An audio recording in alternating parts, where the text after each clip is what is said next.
afternoon, and welcome to this special celebration we have today. On this special occasion, I would like to acknowledge the Bidjigal people of the Eora Nation, who are traditional custodians of the land on which we're meeting today, and pay my respects to the elders past and present. I'm just going to take that off, and I'm going to thank Mary Ann for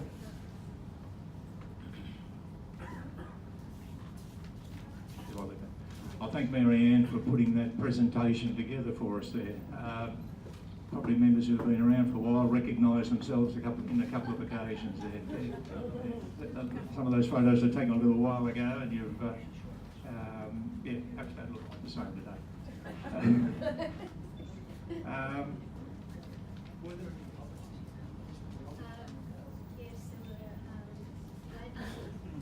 Apologies that we've received. Glad Lee, Hazel Blair,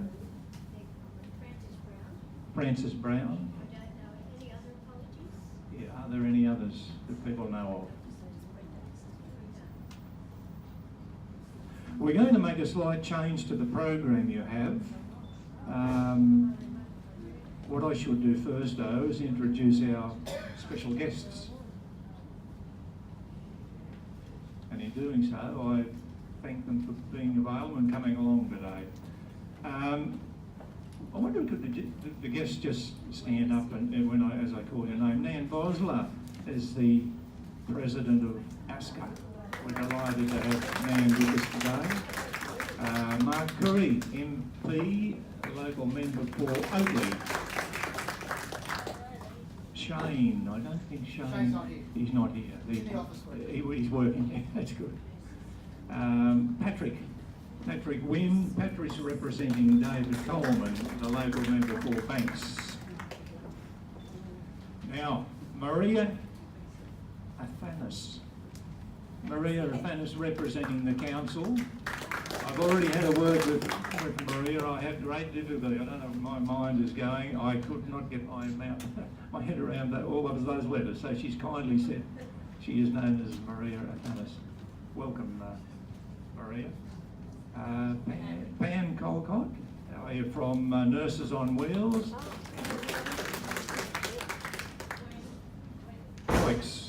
Alex, Alex Zaharov-Reutt. You're in for a treat when Alex speaks to us. Maxine Gray, where's Maxine? Maxine's right there. Great to have you with us, Maxine, today. Yeah. And James Kelly from Owen Hodge. They've supported the Owen Hodge have supported us with newsletter printing for the 20 years. Plus earlier on providing newsletter content, so we greatly appreciate that. And Wayne Brightwell, good to see you, Wayne. Sorry. That's okay. Wayne, could you just stand up and let people have to see you. Wayne, we publicise Wayne's computer support services on the back of our newsletter, and from all the reports I get, people are very happy. The feedback has been very positive, so we thank you for the service you provide to our members. There's a slight change in the order of things. We're going to ask Mark to speak to us first up because he has another engagement.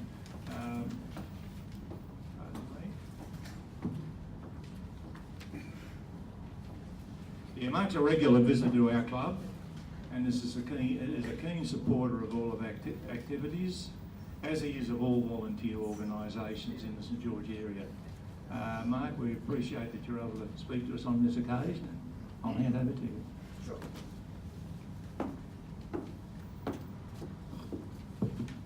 Well, good afternoon, everyone, and thank you, Jeff and Pam, and to the entire team here of the Hurstville Seniors Computer Club. I want to just congratulate each and every one of you for a wonderful club that you've got here at Hurstville. I want to also thank the wonderful contribution of Children's River Council as well for allowing you to use the facilities here at the Hurstville Senior Centre.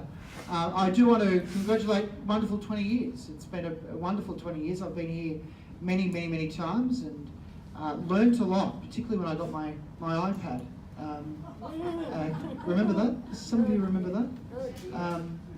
So there is a few things I've learnt since my first visit here, when I was first elected almost 8 years ago, 7 and a bit years ago now.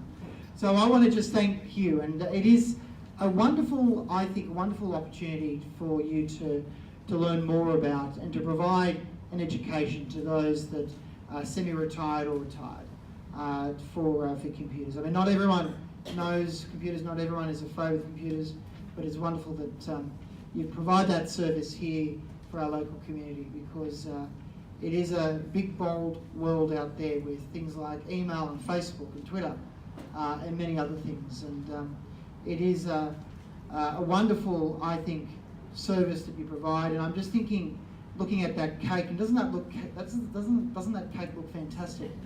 How we have changed in the last 20 years in terms of just simple IT.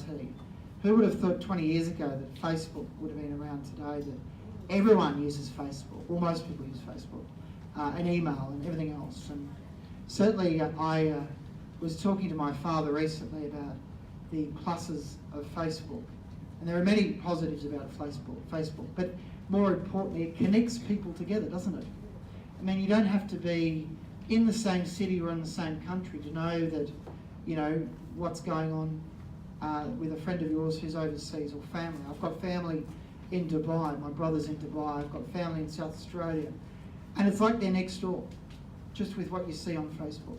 A friend of mine's in Harvard at the moment, Matt Cross, who Pat probably knows, and he's studying at Harvard, and you know, we're part of that whole journey of his through Harvard University. He finished last week and is back from America in 2 weeks' time. So it does connect people. So and of course Skype.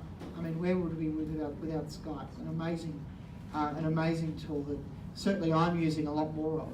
So well done to Hurstville Seniors, well done to Computer Club, well done to all the members and to the executive and to Pam and to everyone, to Jeff, to the entire team here. I think you're doing an outstanding job, and cheers to another many more years to come, another 20 more years to come.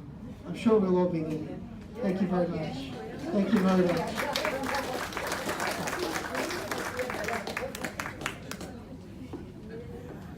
Thank you. I'm now going to invite our President to come and address us with giving us a bit of the history. A lot of you have been intimately involved in the history, but let Pam paint us a picture of the last 20 years. Thank you.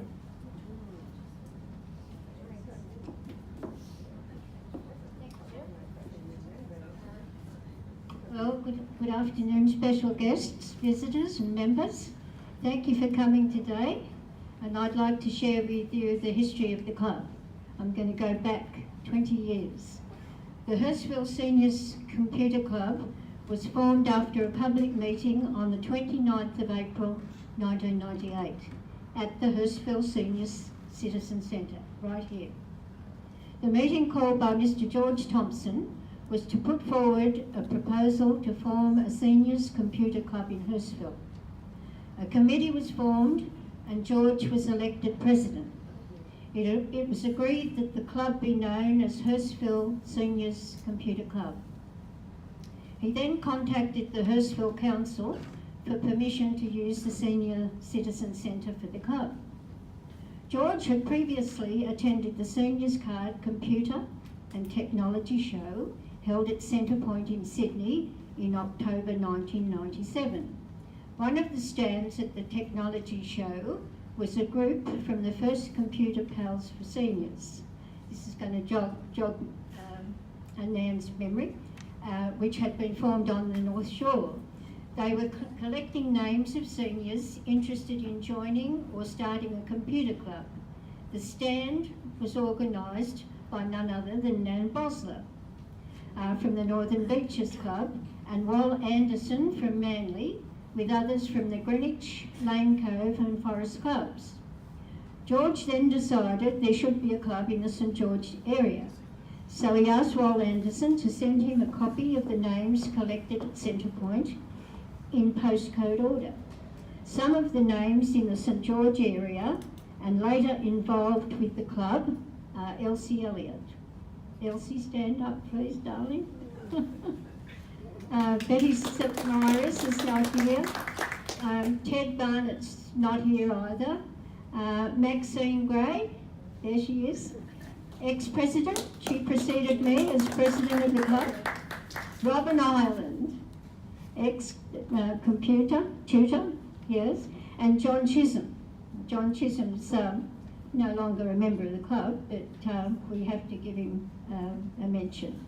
To this list, George added the names he'd collected at the Hurstville Council Seniors Week Expo in March 1998, where he had set up a stall. There were also names gathered from the notices they posted on the 11 council libraries and branches in the St George area, from Penshurst to Brighton Sands. The original aim was to form a St George club, so letters were sent to the 3 councils asking for accommodation for the club. Rockdale ignored it, and Cogger sent a list out to the scout halls. But fortunately, Hurstville passed the letter to Sue Atkinson, a council community officer and secretary of the Senior Centre Management Committee. George was invited to the hall committee, who agreed to have an area petitioned for the exclusive use of the club, if it was formed, free of charge for its activities. Initially, 2 members of the hall committee had reservations of the proposal because the senior centre was built with funds from the federal government, with a proviso that its use be free for seniors from 9 a.m. to 4 p.m. on weekdays. It was accepted that the club had to charge fees to buy the expensive equipment required. Sue welcomed the club as a cultural activity to add to the recreational groups using the centre. Chairman of the committee was Councillor Merv Lynch, who was a great help with council liaison and later became the patron. With the assistance of Hurstville City Council, Sue Atkinson as secretary of the management committee and Merv Lynch as councillor and president of the management committee, a computer room was built for the use of the club, and that's our training room out there as you come in on the right in the foyer. The next step was to find computers for the right price, and again George was fortunate in making contact with Jim Jacobs of the Technical Aid to the Disabled organisation. Among other things, TAD supplied superseded computers donated by businesses to disabled persons. They were supplying 386s loaded with Windows 3.1. But at that time they were being offered 486s, so they kindly proposed to let George have 4 386s loaded with 3.1 for a small donation. Just have a drink. I'm getting very dry now. It took over 3 months before the club room was ready, and meanwhile equipment was being collected from various places. For the first 6 months there was a waiting list to join, which is certainly a measure of success, with the minimum age being 60 to join. The baby boomers became eligible to join, so contrary to the original prediction that new seniors would be computer literate and wouldn't need the club, they continued to come. In March 2002, the club received the Premier's Community Award for outstanding service to the community. The award was presented by the Mayor, Vince Badalati, at a mayoral reception, an afternoon tea, attended by the local MPs and some of the committee. It was framed and it still hangs in the computer room. At the annual general meeting in August 2002, the President reported that there was a membership of 344 and a waiting list of 24. He said our continued success was due to a small band of about 25 who willingly gave their time to share their knowledge to teach computers to members. Head tutor for Monday at that time was Joyce Pickup, and she's here today. Joyce? That was for Monday. Maxine Gray for Tuesday. Maxine's here. Mari Thompson, unfortunately Mari's passed away. And Thursday was Betty Saltmaris, and Friday Doreen Chisholm, and unfortunately also Doreen has passed away. So each day having a group of 5 or 6 assistants, all paid the same membership as the pupils. The technical crew was headed by John Chisholm, who the club was fortunate in having with his crew to continually patch up the havoc wrought by the reckless users. Now, I didn't say that, that's what John Chisholm used to say. That's how they put it. And I think they still some of the technical group might say that, you know. It was due to the efforts of Councillor Mervyn Lynch working outside the council staff that the use was obtained of an additional club room in the main council building. This we named the Annex, and after it was set up, it was used initially for the internet and technical class. Later it was used for the genealogy, digital imaging, web design and video editing groups. Following the amalgamation of Hurstville and Cobra councils to form Georges River Council, we were asked to vacate the space we referred to as the Annex in the council building, as the room was required by the newly formed Georges River Council as staff office space. We were then given sole use of the office area beside our training room at 91 Queens Road, and the Monday technical group and monthly special interest groups have now relocated, and the room is available for tutors' lessons or group sessions. The club has received many awards over the past years for members who have been successful entering the ASCA annual competitions, and at one time we were named, remember that, Jeff? We were named the Outstanding Club of the Year by ASCA, and Jeff was the champion photographer for the year.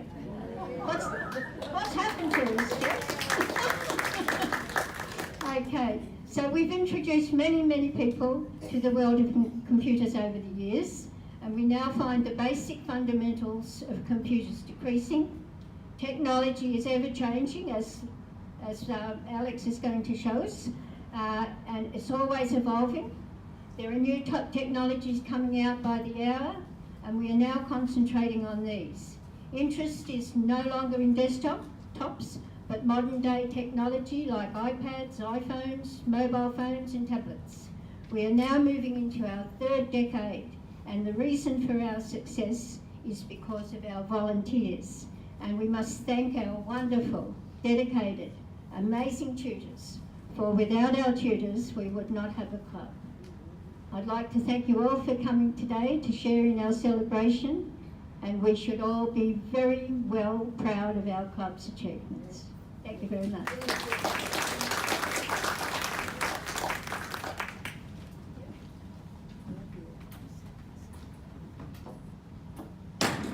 Thank you, Pam. Thanks very much. Nan Boslar. If you do a Google search of the term Nan Boslar, it reveals an amazing career in progress. It's still going, she's still, and yeah, amazing. Amongst Nan's numerous accomplishments, she has been the founding president of ASCA since May 1998. And if you just recall, Pam mentioned that our club started in April 1998, which means that Nan is also, this month is celebrating her 20th anniversary as the founding president of ASCA. Yeah. Well done, well done. We're delighted that you're able to address us today, Nan, and please welcome Nan to the microphone. Thank you, Jeff. I'm delighted to be here so I can have a chat with friends. First of all, put your hands together again, because I just have to applaud this club. Pamela, your committee, your trainers, your members, well done. Happy 20th anniversary.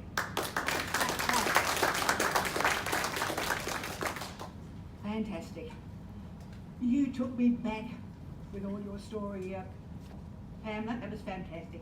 Well, and Yes, well understood. Now, I remember that Centre Point event very, very clearly. It was right up the top, and there was no signage because we weren't allowed to have they weren't allowed to have signage except on the floor, which didn't help anyone on the street knowing where in the heck to go. But Chris Heron from Seniors Card had actually organised that Seniors Computer and Technology Seminar or Forum. By that time, I had been encouraged to join a little group that had begun as Computer Pals for Seniors Northern Beaches.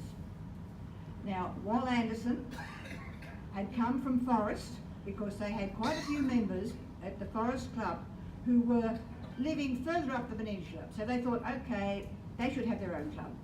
So Wal had gone there. Now, he used to come in and visit me at council, because I was at council then. I was at Pittwater Council Community Services Officer. And Wal would come in and want me to promote his tinnitus group. I didn't know what tinnitus was then, I do know now. Yeah, you do too, don't you?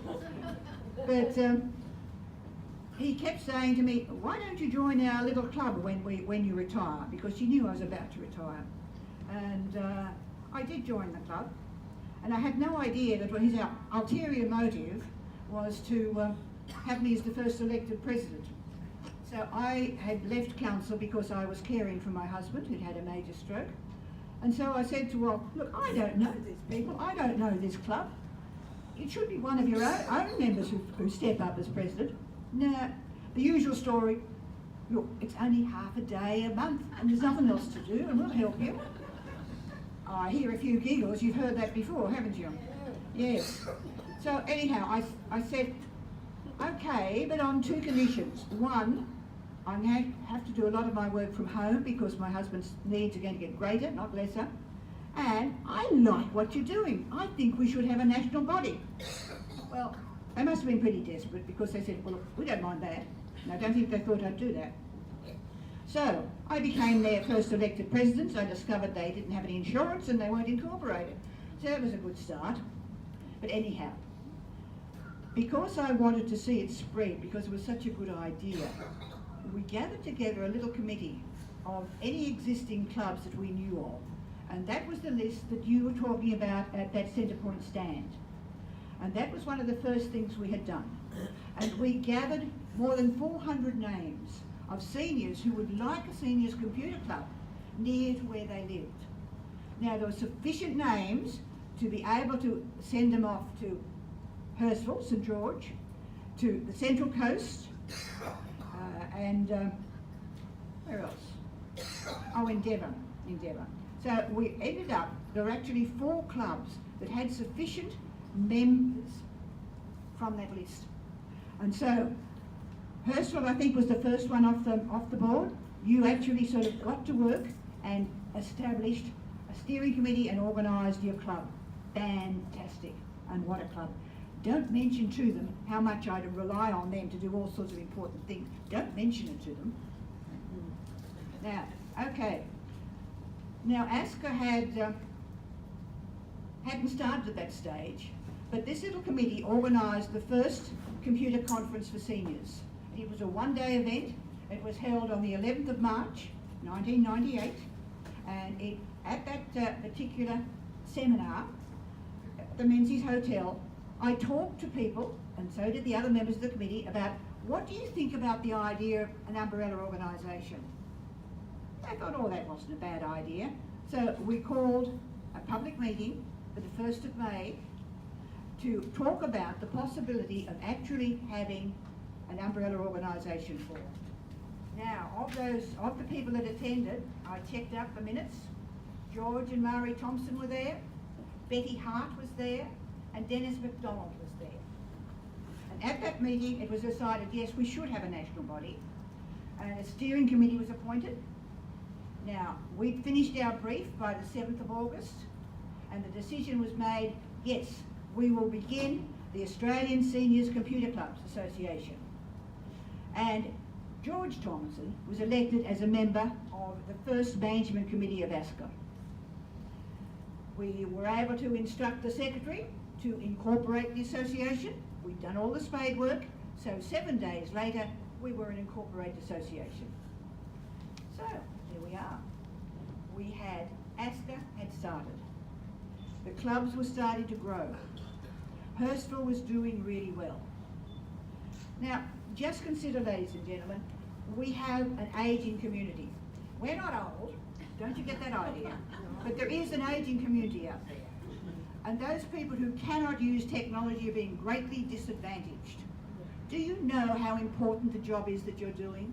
I'm sure you do, but I wonder, because every senior who cannot access a government website, any senior who wants to check up a timetable or a program, if they find a number, and that's a great if, because it's so hard to find a number, if they find a number, they'll usually be told, oh, all that information is on our website, good morning, bang. Look, I remember hearing on the radio a URL, a web address being given out and thinking, oh, I must write that down, isn't that interesting? Wouldn't get very far if I tried to do that today, would I? But still, we need to help older people become computer literate, digitally inclusive, because that's how we keep in touch with our family and friends. That's how we keep in touch with our community.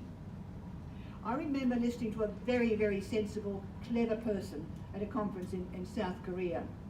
And his whole conversation was based on the premise that in this modern day, we have to recognise that our community is ageing. We have, in the Western world particularly, been able to achieve the adding of years to life. But now it's our job to add life to those years, and that's what you are doing. You are opening up the world by allowing seniors that come to your organisation to learn how to use the internet, how to open the door to the world. The libraries of the world are there waiting for them. They can keep in touch with public affairs that are happening around the world. They can check up on what their local member's doing. They can look at the council website. They can check on what things happening in their council. They can comment, yes, no, or oh, can I help? Do you get many can I helps? Well, that's a hint. So being able to use technology is very important.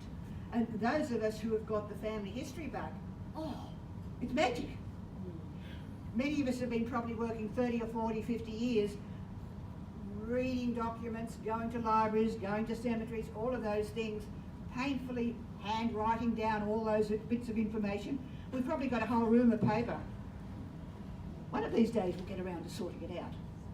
But today, even if you thought you'd finished your family story and you haven't, go to Trove or one of those other websites and you discover all these new things that you didn't know anything about. Oh, missed that bit. My mother never told me that had happened in the family. Interesting stuff. Anyhow, being able to be computer literate is amazing. It makes an incredible difference to our lives. No doubt about that at all.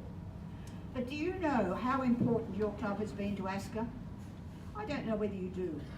Let me tell you. Right from day one, we've had representatives from your club on the ASCA board or part of ASCA's activities. Yes, sometimes we sort of wondered how many times Jeff could win the various competitions. We've had competition entries, winning entries from your club for creative writing and for digital photography. If I have a request from a government department to provide 4 people for a consultation, where do I look? Very often to Hurstville. And very often it's Hurstville people that I take down to Canberra with me to actually provide advice to the government about their websites. For heaven's sake, sometimes I wonder, these websites are probably designed by very young people. They need to allow someone who's a little bit older to actually look at them and say, oh, we don't like that colour or that colour, and why have you got all that space and you've got such tiny font up here, we can't read it. Oh, we need your advice, we need your input, and we get it all the time. Now, I needed a photographer for the ASCA conferences. Where did I turn? One guess. Hurstville.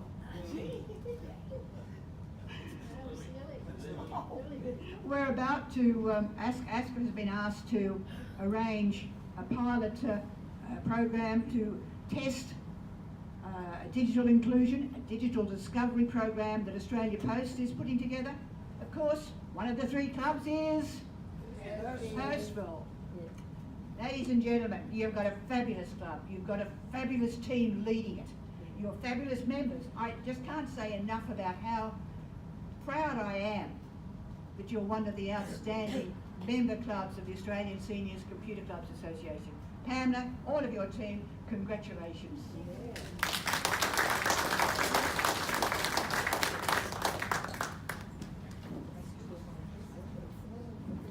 Thank you, Nan. Thanks very much. According to the agenda, we're going to have a brief pause now. Let's take a short trip down Hurstville Seniors Computer Club's memory lane with an audio-visual presentation prepared by Margaret Barnett. If you just give me a minute, I'll swap this over.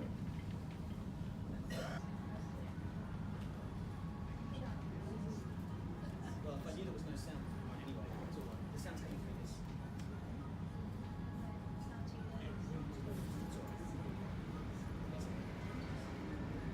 There's supposed to be music playing, but it's It's a computer. Don't worry.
Yeah, I'm sorry about that sound.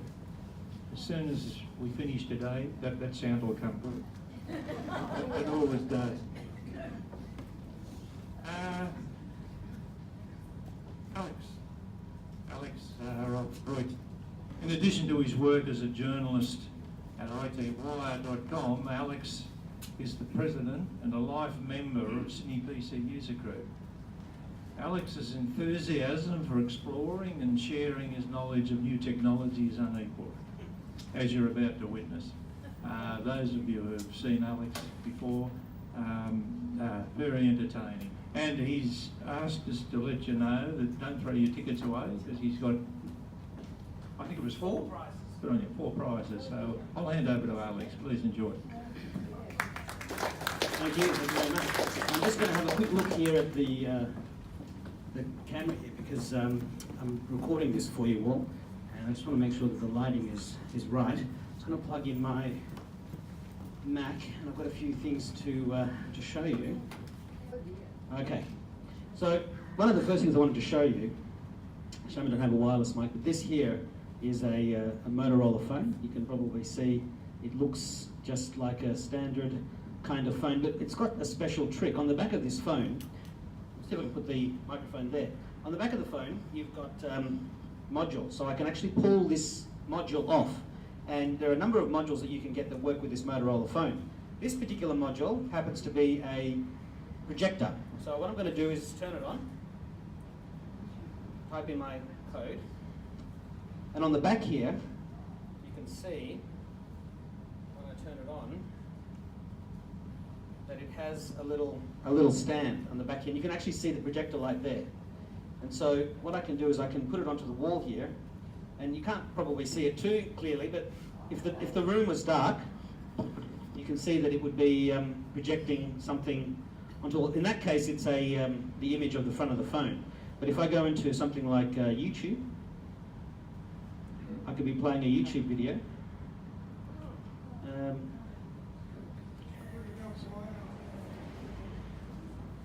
Can you see that there? I can actually go quite large, and the more I go back, the more I would have to be able to focus the image. So can you see that there? So this is if you had an office and it was sort of a bit dark, or a kid's bedroom, for example. You could be projecting something onto the wall, and obviously in this brighter environment, it's not as clear as it could be. But that's pretty cool. And with Motorola, they actually have a bunch of these different modules. I better just turn it off, otherwise it's going to be shining in your faces. But if I just bring up the screen here for a second, I was looking at the Motorola website, and they have a Polaroid module. So I was playing with this one earlier in the year, and you can attach it to the back of the phone, and it turns it into an old-fashioned Polaroid camera. So let's just quickly watch that, if it's going to show us anything. Hello? I might just hit refresh on that, don't know what's going on.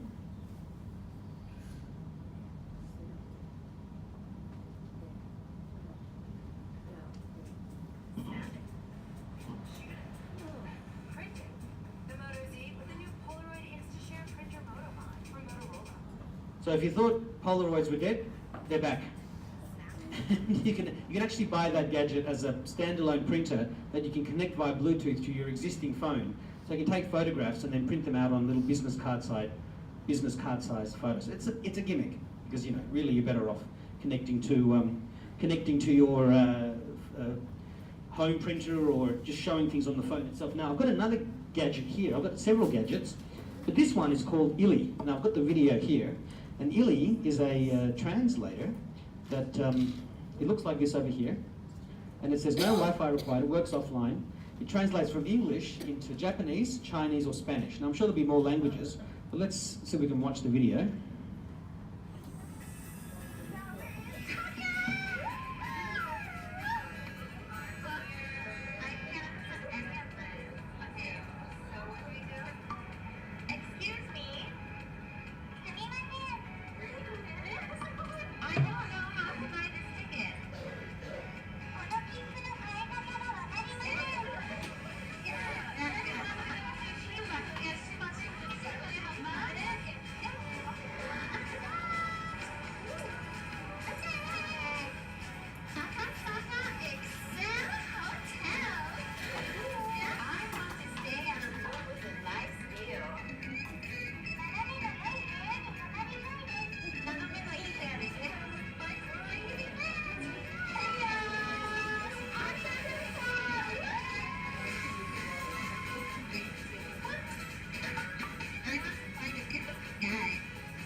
what this is a wearable translator, and I happen to have one with me right now. You can see it.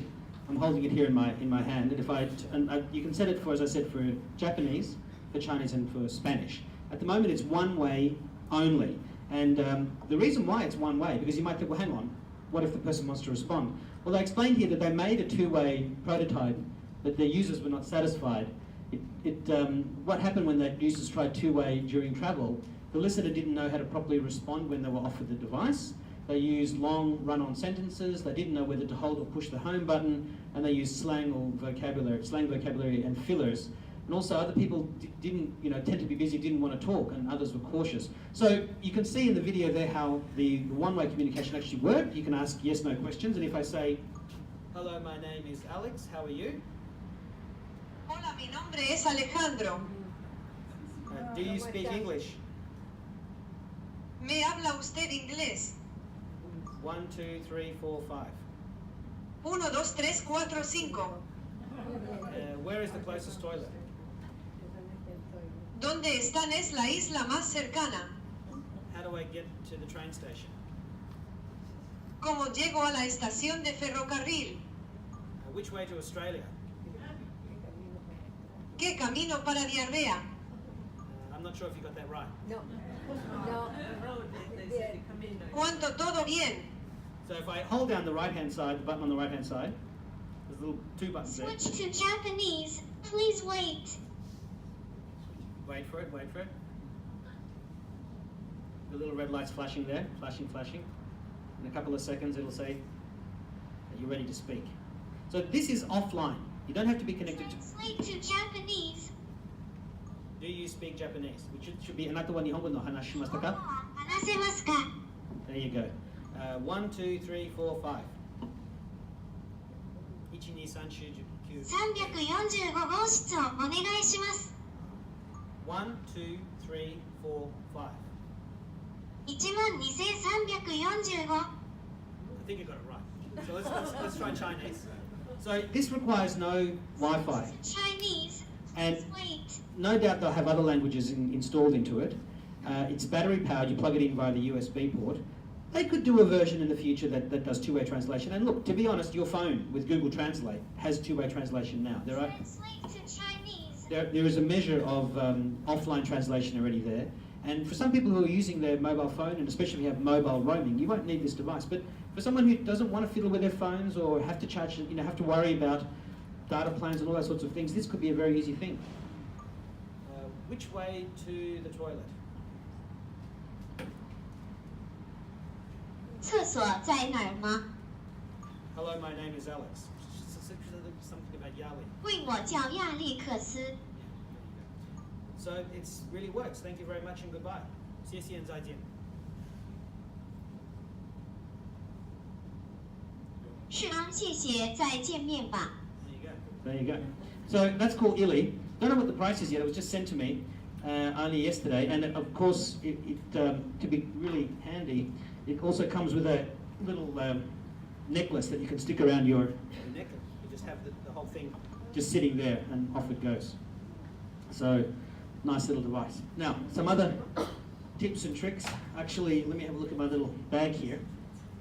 I was in Hong Kong, and sometimes when you're sitting around on a table, in a car or in a airplane or whatever, you'd like to be able to type something, but your laptop can be too big. So I'm just going to put this down. But this here, you can see it's a sort of funny-looking sort of device, but it's a transformer. So watch this. So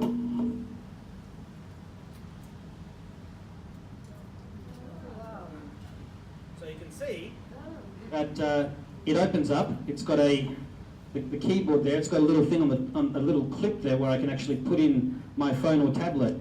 And the mere fact of opening it up turns this particular keyboard on. It's a portable keyboard. The keys are quite nice.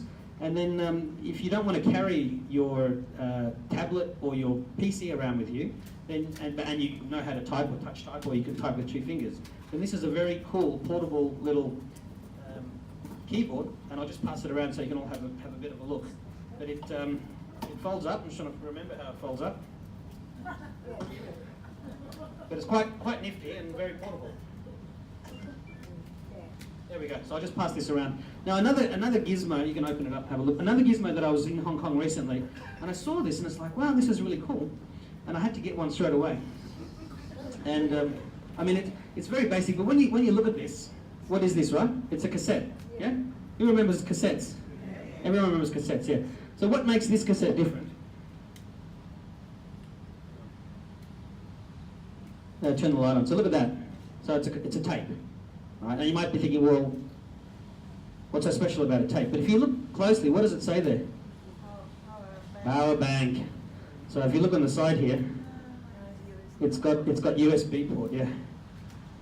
I don't know whether so I'm going to pass this around, but it's just a cassette-shaped. I'll put it on this side this time. It's a cassette-shaped USB charger for your phone, which is very silly. I mean, you can have them in all sorts of shapes and sizes now. It's quite amazing. I'm going to pass around some other gizmos here. The other thing I want to briefly show you, I saw some people using these Surface devices and tablets, and Samsung's got a very nice one. This is called the Galaxy S9. So the Galaxy Book, and it's got the same sort of thing as the Surface. It's got a fold-out keyboard and something. The top flap comes out from the back, but it comes with a pen as well, and you can put a SIM card inside, so it's like a giant phone. But this particular one runs Windows.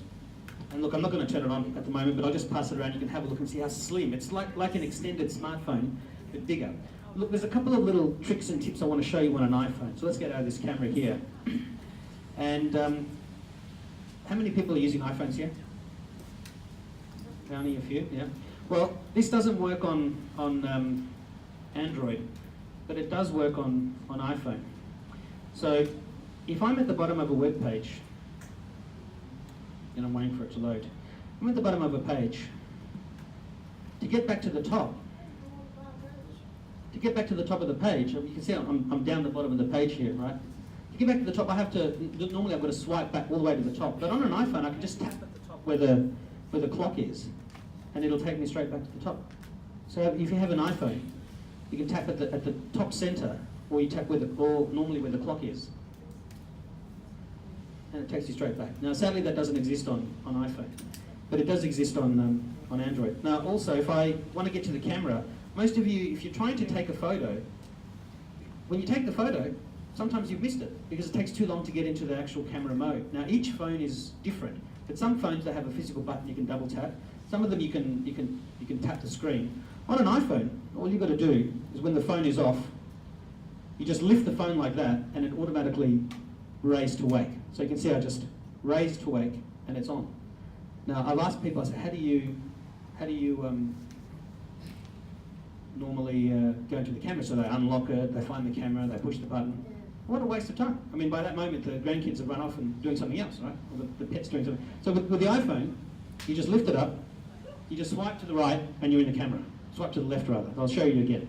You lift it up, swipe to the left and you're in the camera. So if you have an iPhone, try that.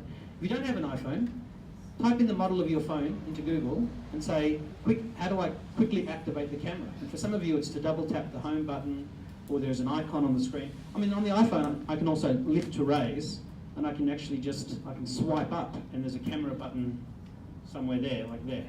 But that's sort of several actions. But you might have something similar. Excuse me, Alex. Yeah?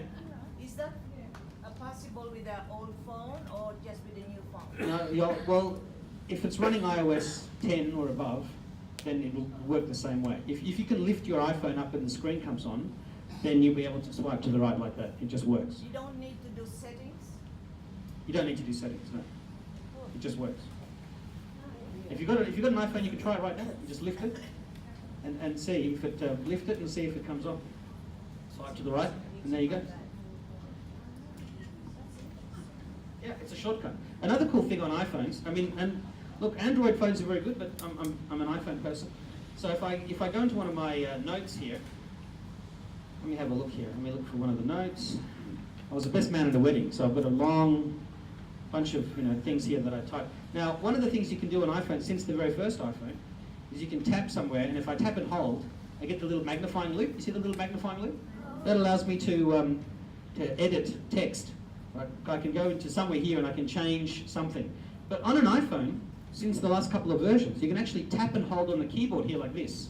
And when I tap and hold on the keyboard, you can see the keyboard has gone white. And actually, and I don't know if you're seeing it on the, let me just try again here. Oh yeah, sorry, let me just change, I'm in the Google keyboard. If I go into the Apple keyboard, if I tap and hold, you can see the mouse working all over the place? See that little yellow line? So you can actually tap on the keyboard and hold it, and you've got a cursor, which is great for text. Now if you have an iPad, you can put 2 fingers on the keyboard and do the same thing.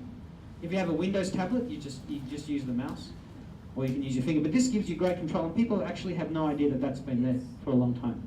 Another thing that I really recommend people try is swipe typing. Now this is on all Android phones, and on the iPhone you have to get a thing called Gboard. So you can see I've got the G. See, it's got G over there. It says G in the top left-hand corner of the keyboard. So here I can let me type in CONGRATULATIONS. So I'll just watch my fingers. I'm doing it right. Congratulations, TOTHEHURSTVILLE. Didn't know Hurstville, so I'm going to type it in manually. Hurstville, and then Seniors Computer Club on your, well, it's probably not going to know 20th, so I'll put 20th. Yeah, and then ANNIVERSAY, anniversary. So that was called swipe typing. Swipe typing. It's very cool. You have to have a steady hand. If you haven't got a steady hand, it's not so handy. But you don't actually also have to type anything. I mean, if you haven't been using voice dictation on your phone, voice dictation on phones really works. No.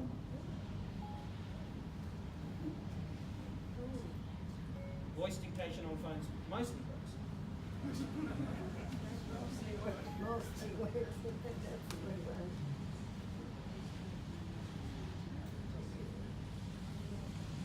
So you've got to be on the Apple keyboard for it to work. But I mean, I can also just do things like open the camera, turn off Bluetooth. Okay, I turned off Bluetooth. Do a web search for Hurstville Seniors Computer Club. Okay, I found this on the web for Hurstville Seniors Computer Club. Will I need an umbrella tomorrow? What time is your appointment? Will I need an umbrella tomorrow? We'll see some rain tomorrow, but it will clear up later. If you haven't been using the voice-activated assistant on your phone, it's improved quite a lot in recent times. And in fact, Google, at its developer conference a couple of weeks ago, was showcasing some of the advancements, and Apple is having their developer conference next week, where they're bound to show that Siri has become smarter as well. You can also now pay $10-15 a month to whether it's Google for YouTube Music, Apple for Apple Music, Spotify, Amazon, and whether you have one of those intelligent speakers at home or not, you can say, "Hey Siri, play Nat King Cole, Unforgettable."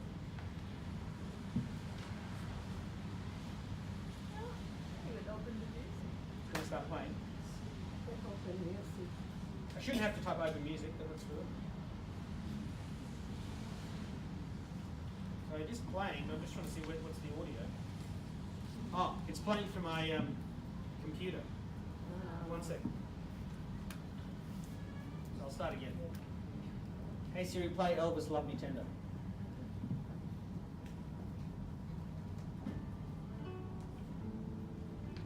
Love me tender. Hey Siri, play 60s music.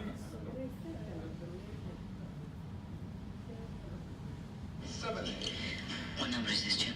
7A. Okay, I'm gonna go get So excited. that's Daydream Believer. Because I'm sure I know.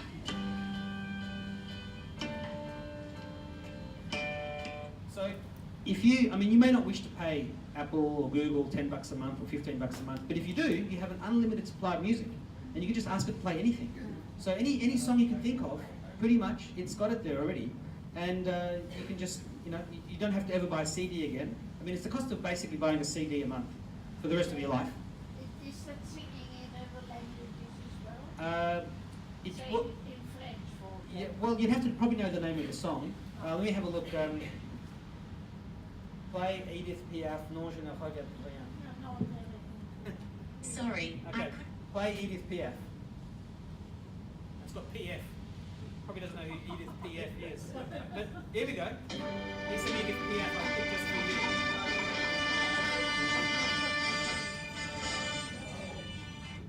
Play some Russian music. Oh dear, I don't hear any French words.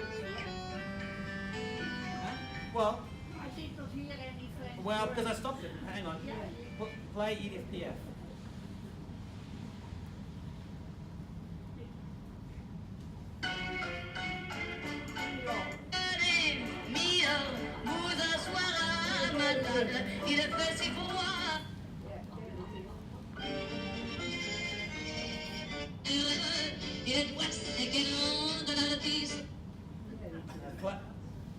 Play Nana Muscuri. Oh no. Here's a personalised station of Nana Muscuri, it says. Gospel version. Probably English there.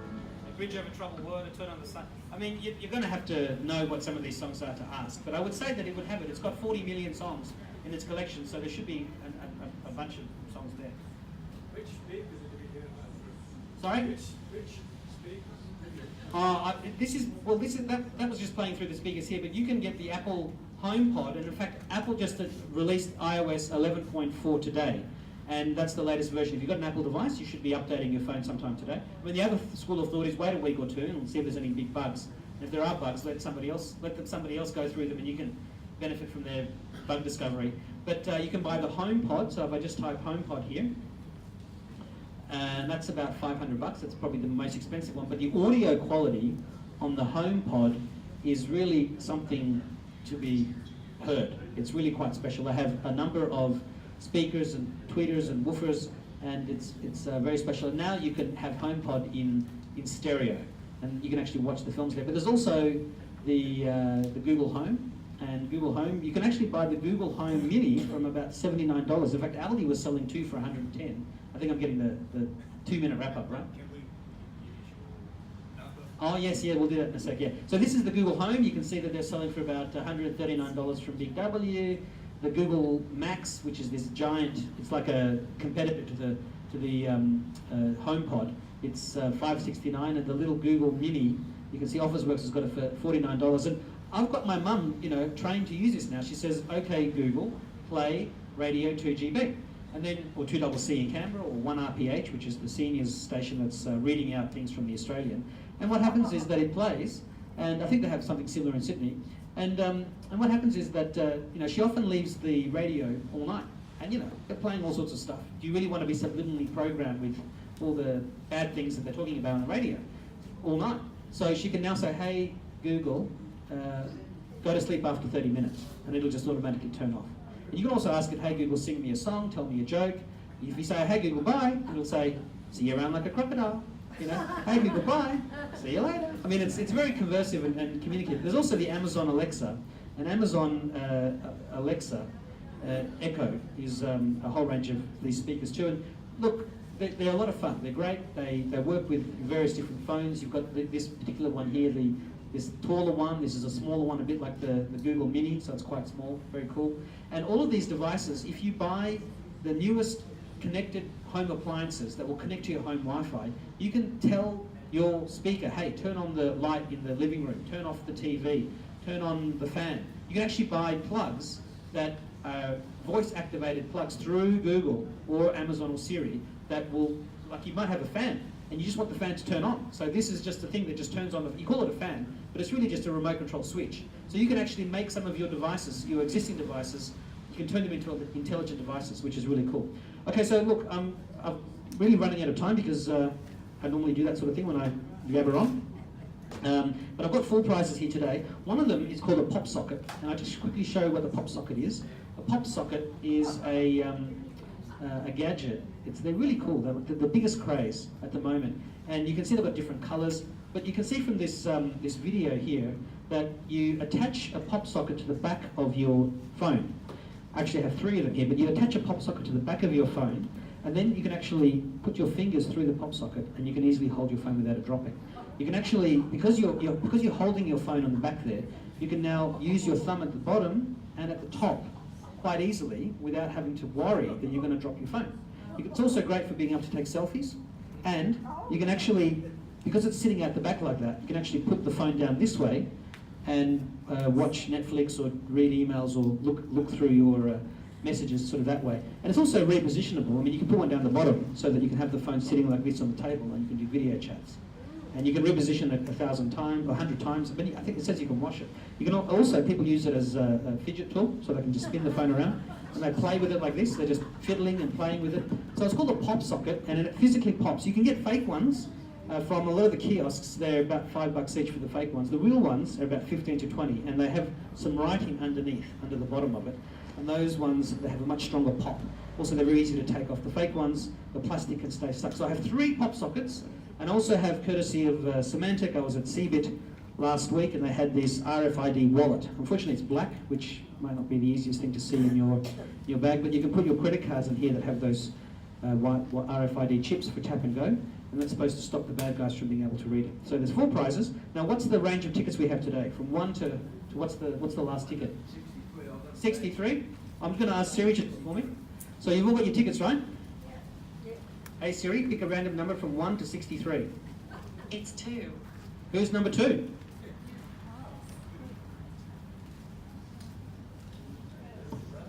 Rose? Come on down, Rose. Would you like a pop socket, or would you like a... once you pop, you can't stop, you know. Would you like a RFID wallet or the pop socket? It's one or the other. What sort of phone have you got? iPhone, Android, Samsung? iPhone. And does it have a flip case or a normal case? Okay, well it's up to you. If you want this, you can have this, but otherwise I can put the pop socket on for you afterwards. Okay, so hang on to that. Okay, so I wanted this to show me the, one sec, I'll see if I can show you. Just see if I've got QuickTime here still. Okay, QuickTime is wanting to crash. Okay, Siri, give me a random number between 1 and 63. The answer is 61. 61? From one extreme to the other. Who's number 61?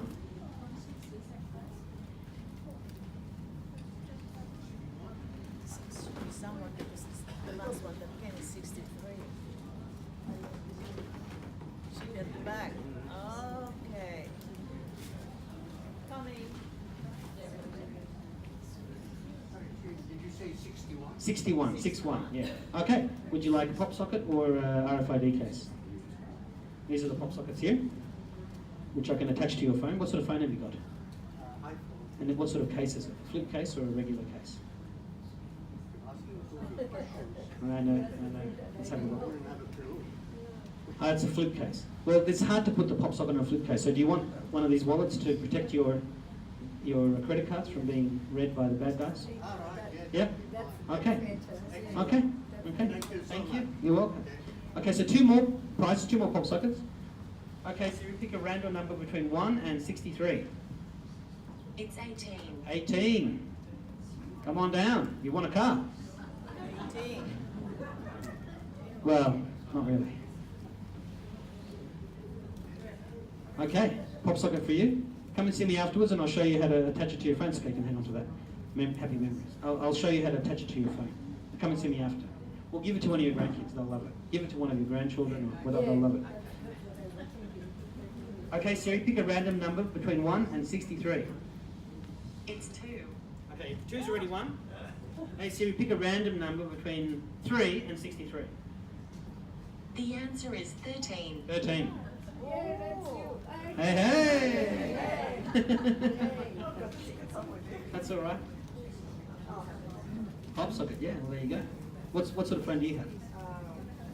Android, okay. Well, I'll put it on, I'll show you how to put it on afterwards. Okay, well thank you very much. I've gone over time and these guys are desperate to get back. So thank you very much. I hope to see you at the 21st and, as we said before, many more to come.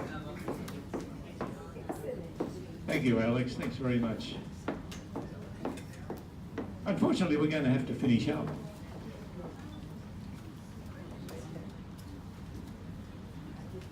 I'd like to call on Lily. Where is Lily? Lily is going to tell you about the gift bags that you'll receive as you leave, and she'll thank the sponsors who provided content for those. Thanks, Jim.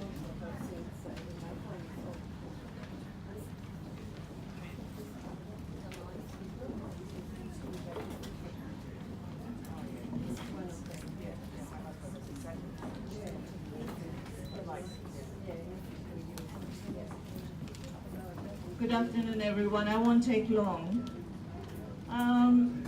We have a surprise gift bags for everyone before you leave. And before that, we would like to thank the people that supported us for this 20th anniversary of the Computer Club. Firstly, Mark has already left, so I would still extend my thanks to Mark for being supportive with our decision to make some souvenirs and gift bags for the members. Second one was David Coleman, and the representative here is Patrick. Please extend my thanks and our thanks, Hurstville Senior Computer Club, for you will all have a mouse pad in your bags. The next one that I would like to thank is the Three Bridges community, which is unable to come and attend our anniversary. And Pam is here. Would you kindly stand, Pam? Pam Colcott is the president of the Nurses on Wheels.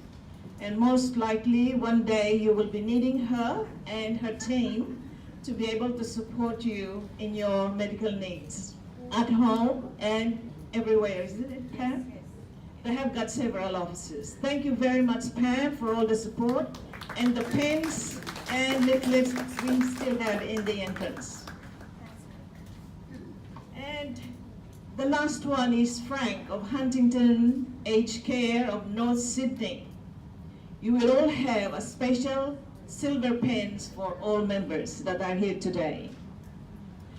Now, to all the members, just to remind you, you will receive these gift bags with all the items that we have put together and that donated by the support organization, and they will be handed to you before you leave as you give back your name tag to the people near the cloakroom. So please don't miss that, and they are quite useful for your needs with the computer lessons. Thank you very much, and I will give the microphone to Jeff. Thank you. Thanks, Lily. Thank you. That just about draws our meeting to a close. In closing the meeting, I'd like to propose a vote of thanks to all those, all the volunteers for the work they've done today to make this event happen. There's been a fair bit going on behind the scenes, and we appreciate the work that all of the volunteers within the club have done. And I'd like to make a special mention of our wonderful president, Pamela Samuels, who can now start to breathe a little easier. Her dedication and contribution to the club as our president since 2005 and secretary before that have set a marvellous example for us all to see. We thank you for leading us for 20 years. Thank you, everybody. Let's cut the cake. Thank you.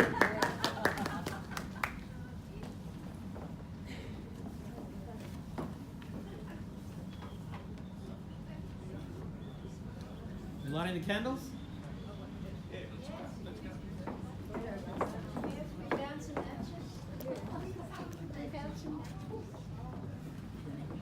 Do you think we should have all the committee out there? Yeah, come on down. Come on, committee people.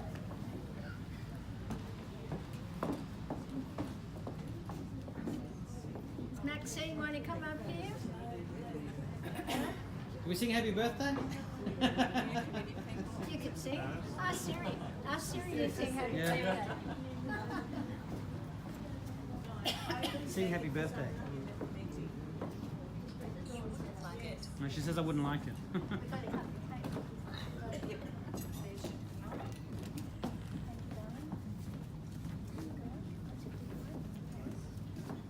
Oh, we don't blow the candles out. You want to sing happy birthday? Happy birthday to you. Happy birthday to the club.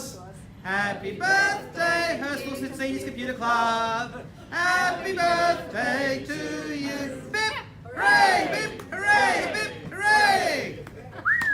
Yay! Lucky there was only two there. Okay, Now we got the chop cake. away. Where will I stick it? In the Anywhere. Take one, Cubby, the cake. That'll do. I'm not making a wish. There you go. Wish for another 20 years. That's a long time from today. Yeah. Thank you. Okay. Thank you. Thank Thank very you much. all Thank very you. much for coming along today. Oh, you're the leader. Yeah, guys, move Oh, around a bit. right,